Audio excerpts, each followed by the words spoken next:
Hey guys, my name is Sasha. Welcome back to my channel, and today I'll be wrapping up all the books that I read in September.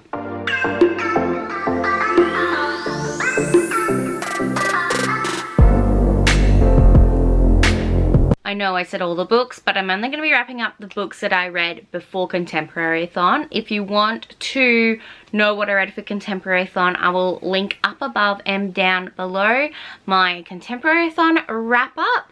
And if you want to watch all of the vlogs where I actually tell you and show you and get like a live reactions of what I'm reading, definitely go watch them if you're into vlogs.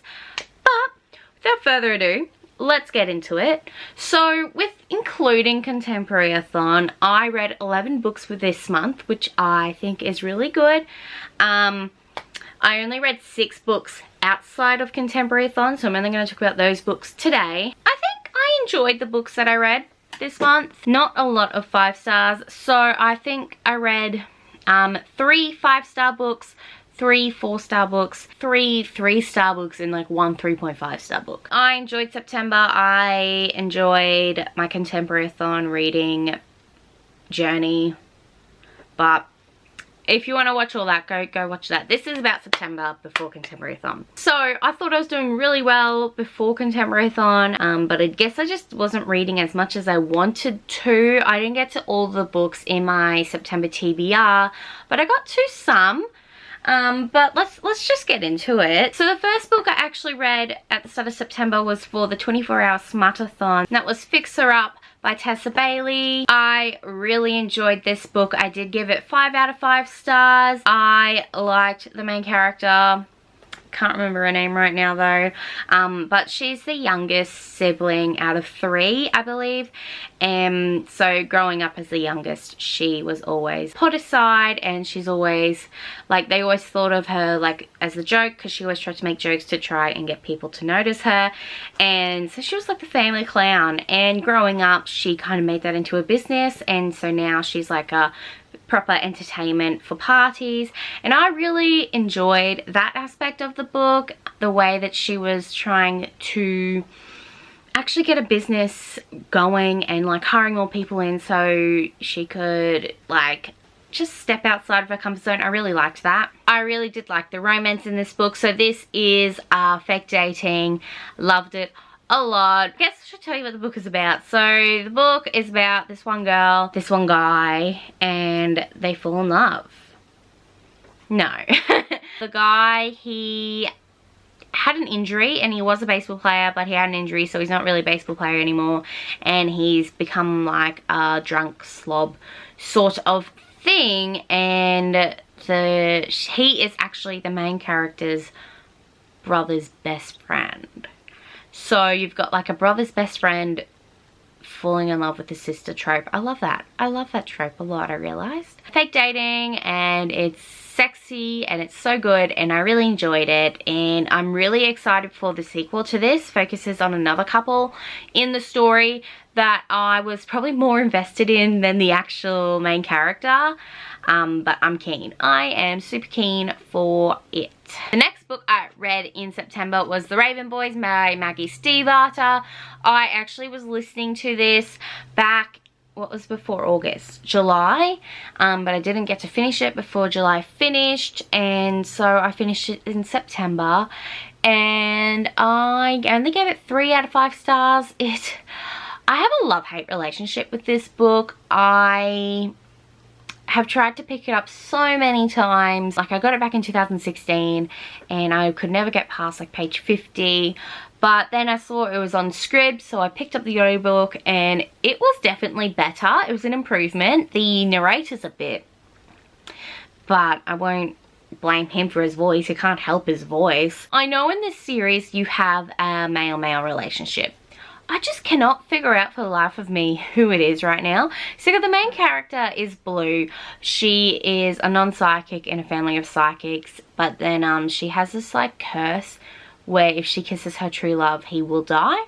And we find out that that guy is Gansey, right? And he is like the main member of the Raven Boys group. But Blue starts dating Adam. And I'm like, I thought Blue and Gansey supposed to be together. And then Adam and Gansey's relationship, I'm like, maybe that's the male.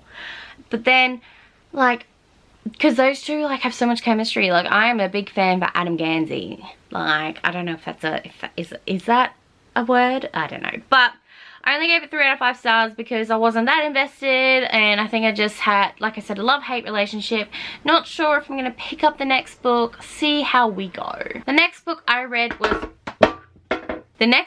was A Tragic Kind of Wonderful by Eric Lindstrom. I love this book a lot. I gave it 4 out of 5 stars. I only knocked down that 1 star, but I'm thinking of maybe popping up to 4.5. It's not a full 5-star read for me because I did not like the relationship in this book, like the love interest. Not the love interest. He was fine. He was great. It was just, I don't think this story warranted a relationship at all because it was focusing on her mental health. So the main character, Mel, she has bipolar disorder. You find out that something has happened in this book, right? Something has happened to her brother, and you find out that he's dead. That's not a spoiler. But you don't know how he dies, and that's kind of annoying me because she was like keeping this big secret.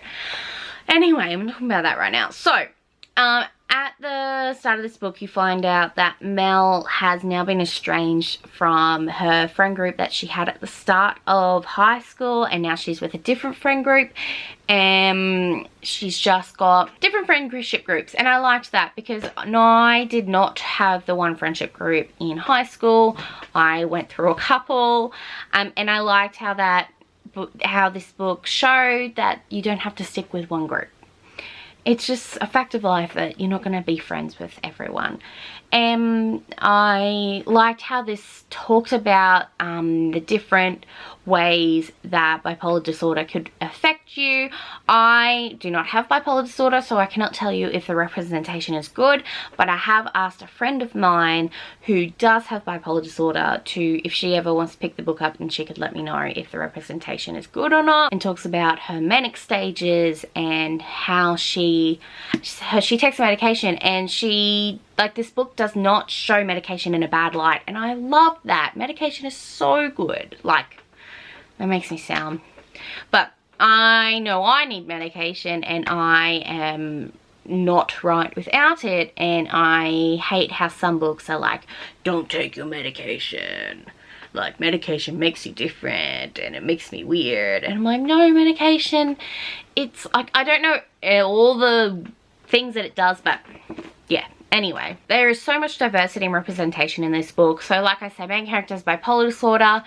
Her love interest is like Chinese or Asian. You have one of the ex-friends is also, I think she's from Japan, but she's got Asian aspects as well. And then her new friendship group, the girl is a woman of color, because like they talk about her hair and how, like, yeah, really adored this book, and I think that you should pick it up. The next book I read was Air to the Sky by Amanda Sun. I gave this book 3 out of 5 stars because I wasn't really caring for anything that happened in this book, and the main character was kind of... This book, you've got this girl, what's her name? Kalima, so Callie. And Callie is the heir to these floating continents, right? And you find out, like, the history of the floating continents is that all these monsters on Earth, and they're trying to wipe out the human race. So this phoenix, like, lifts off this chunk from the ground and brings it up to the sky, and people who are on that chunk, they're like the last humans on Earth sort of thing. Because they're saved from the monsters. They're too high up for the monsters to get. And Callie, she's about to be like proposed, like betrothed off to this guy from one of the other floating continents so that they could like mesh their continents together. But Callie, just before that happens, finds out that maybe not everything as it seems on the floating continents, and then whoopsie daisy, she falls off and she goes flying down to Earth, and she finds that there's still humans on Earth. And yeah, I think the love interest in this book, it just happened way too fast for me. This book doesn't warrant a love interest either. It does not warrant a romance. I must not be into YA books where like they need to save the world, she needs to get back to her people, but oh, hot guy that I've never seen before, I have to be with him. It doesn't make sense. I read the back of this book and I'm like, oh, dragons, yay. But the dragons, they're trying to kill the dragons and I didn't like that. I just want a book where they're friends with dragons. Is that too much to ask? 3 out of 5 stars, not good, not bad, but I definitely will not be reading it again. And if there is a sequel, I don't think I'll pick it up. The next book I actually listened to on audiobook. I listened to Tragic Kind of Wonderful on audiobook as well, by the way. And that was The Help by Catherine Catherine Stockett, sorry. I have never watched the movie, never read the book, and I thoroughly enjoyed this book. I only did give it 4 out of 5 stars though, because I had no idea there was a miscarriage in this book. I've never seen any reviews or anyone talk about it, and it kind of just, it was a bit too fresh for me, so I didn't like it. But other than that, I really enjoyed the way the story was told, and I loved all the different characters. I love Aibileen a lot. I just really enjoyed the story and I'm so glad that I picked it up. And the last book I read before Contemporary-a-thon is The Unexpected Everything by Morgan Matson. This is a reread for me. I really enjoyed my reread. I enjoyed it even more.